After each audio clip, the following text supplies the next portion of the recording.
Hey guys, Kelly Powers here with good friend Ben Parker with Parker's Outfitting. We're here on legendary Reelfoot Lake. You might recognize Ben fishing in professional bass fishing tournaments in the past. He's a Tennessee boy at heart, which means he loves to shoot mallards in the timber.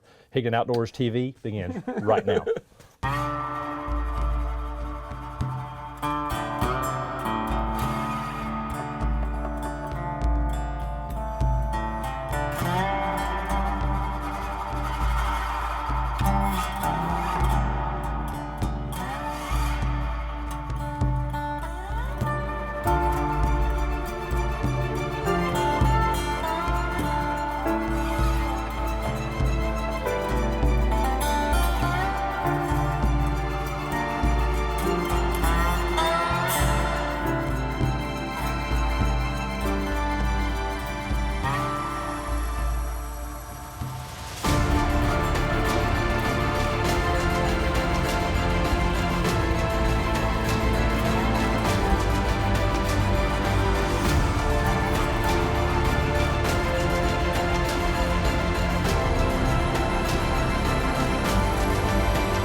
Higdon Outdoors Television is brought to you by Sea Arc Boats.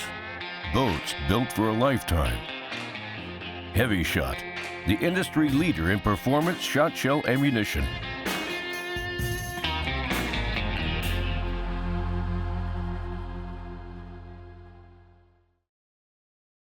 My name is Ben Parker, and I've got a hunting lodge here on Reelfoot Lake. And in the wintertime, I'm a waterfowl guide. Lived here my whole life, and my favorite thing to do is shoot ducks in the wintertime.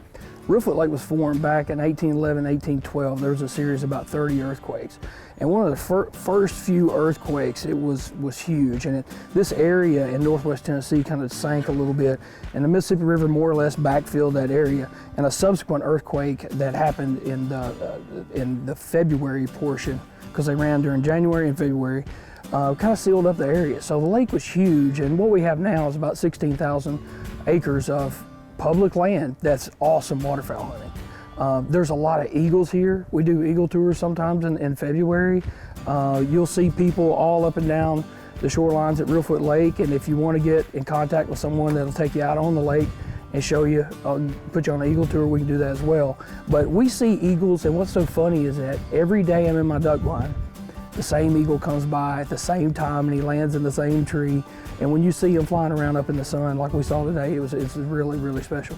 Reelfoot Lake is really unique in the fact that it's not a place where ducks are coming to feed early in the mornings necessarily. When you go duck hunting on Reelfoot Lake, you kill ducks throughout the day.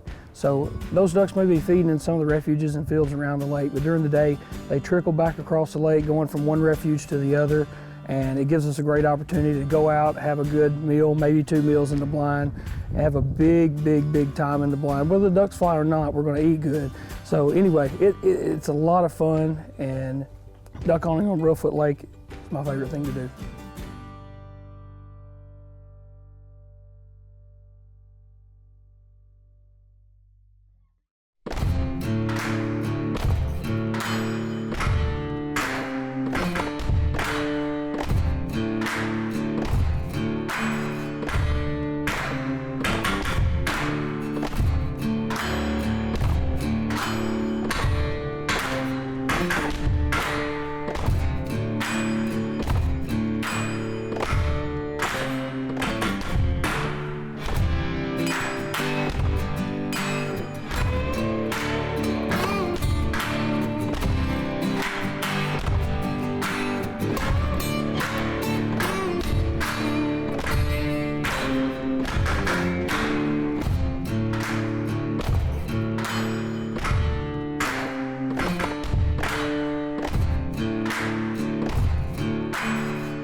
Kelly, what we've been doing is, depending on the wind direction, we put one flasher up on the upwind side of the decoys. Okay. And we leave it on all the time. I don't ever Never turn it off. No, never turn it off. But I want it on the upwind side of the decoys. That way they got to come across a whole lot of good-looking Higdon decoys before they get over to it. Yeah. It'll distract them, end up finishing them right out here in the middle of the spread. But late in the season in January, normally what we do is we pick up half our decoys. As you notice, we don't have decoys over the whole entire hole. Yeah. We just want to put fewer decoys, and I think we finish the birds a lot better by doing it that way. So hopefully everything will work out today. It worked out on them too, but it's good how you're adapting as the season progresses. Absolutely. We start off with a lot of decoys, and then by the end of the year, we're hunting with half that. Yeah, when you're doing it every day And you it's see easier what to deal with the ice too. Yeah, well, like this morning we pulled on the hoe and there wasn't a single decoy out, but it's easy. You know, you had the ice splashers running, everything running. I mean, you had ripple coming off the water. That's right. And and you don't have ice to deal. If there was ice around the edges, you could clear it out with a boat and then put your decoys in. I'd rather deal with it empty as a bunch of frozen decoys. Yeah, great idea.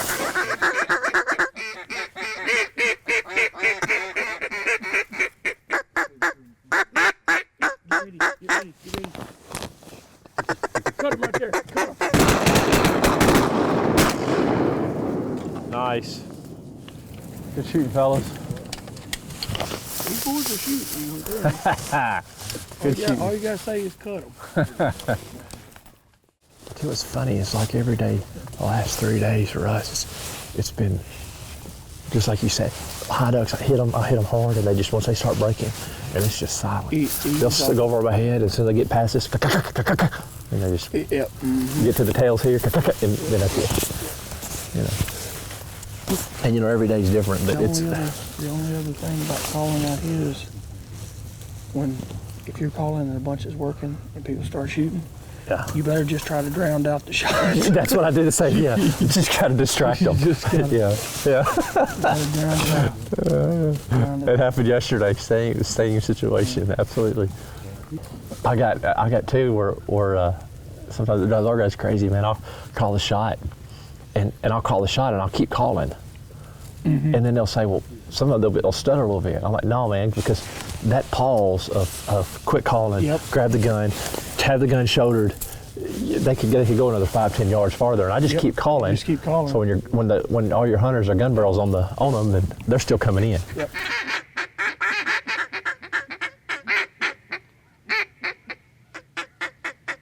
Y'all get ready. Get ready. Kill him right there.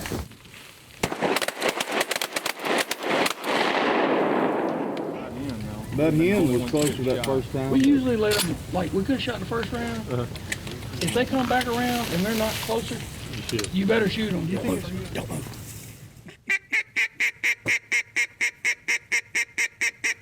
Call them.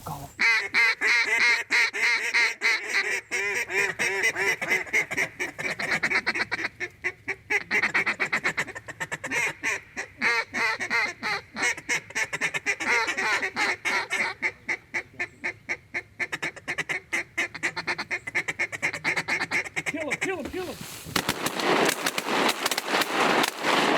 All right. Nice, fellas. Nice. You see him flipping? Yeah. I love it when they do that. They get to that point in the lighting, it's like it all opened up for them. Ben, I like how you got your decoy set. I noticed how like you're saying, we're just now starting to get sunlight, but we're still in a shadow pretty much. You know, what is it? It's 7:30 this morning, but it's weird because some of them high ducks, you know, they can they're reacting to the call, but they don't really see, you know, our spread because of the shadows. But when they get to a certain height, as they get lower, it's like everything opens up to them and they can see us so much better. Absolutely. In this spot, about 8:15, 8:20 is when the sun really gets down on the decoys, and that's when we work some of the higher bunches of ducks. But early in the morning, we've got to utilize calling real loud and getting them down where they can see. But once the sun gets up on the decoys, man, the ducks work great. Yeah, that bunch there, you know, they were high and they were responding to the calling, but it's like there was a certain point when they got off to our right shoulder and they could see us, and you could tell in the sunlight. And it's amazing how sunlight and shadows, you know, play into everything. I love it when they come in like that, like this. Oh man, they come around those trees up there on the left side and started flipping to get in here. There's no other place I'd rather be. Yeah. Standing right here. Yeah, I don't blame you. Pretty area, man, that's for sure.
Here it comes.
Good job, guys. Kelly, that's what I'm talking about. Kelly, that's awesome. Oh, yeah.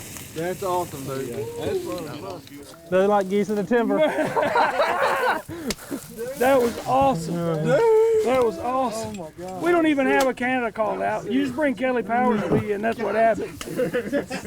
Woo! Photo op.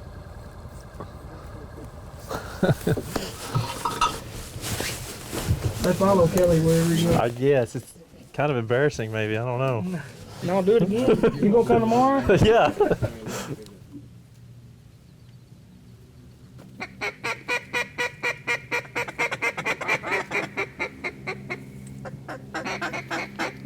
Kill him.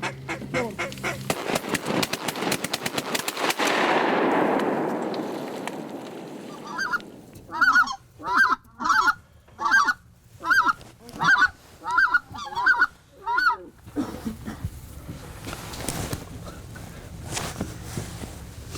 Got a breath.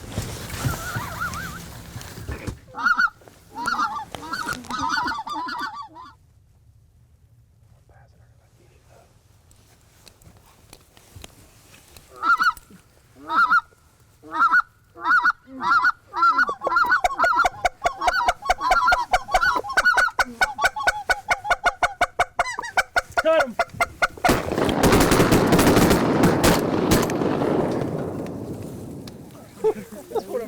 Talking about. Wow. That's what I'm talking about. Let's let him go around one more time. I'm gonna book Kelly the next several days. The first time I hit him, they spun around. Yeah, they spun around. That's why I was like, where are they? Call the shot right there. Should we call Oh, the shot yeah, right there? I you was did perfect. baking on it. I was like, if we can get this on film, this would be great. I just had They my swung right on around. Canada call. They come in and said tick tick tick. Perfect. You know. Perfect. Watch this. Let's kill this duck.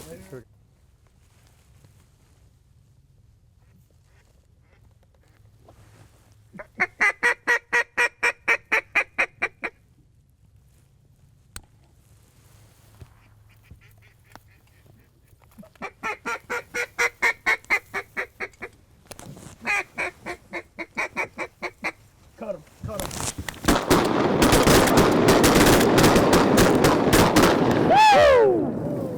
That's Clean 'em what up. we're talking about, baby.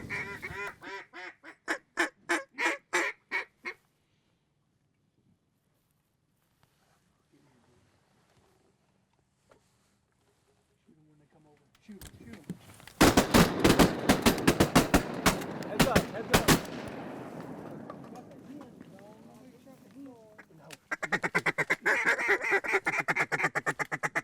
Cut him. Cut him. Hey guys, we had an awesome day here with Ben Parker and Parker's Outfitting. If you're ever in the Reelfoot Lake area, be sure to look him up. As you can tell, we had a good bluebird sunny day, a little light wind. As the day progressed, we got more sunlight in the hole. It created a lot of pop on our decoys. The battleships looked really good. The flock heads looked really good. Motion in the spread looked awesome. Canada goose is a bonus. A couple specks is a bonus. Yeah, in the timber. It was kind of crazy. It seems like they follow me around everywhere we go. But awesome day again, man. Want to thank Ben Parker as well.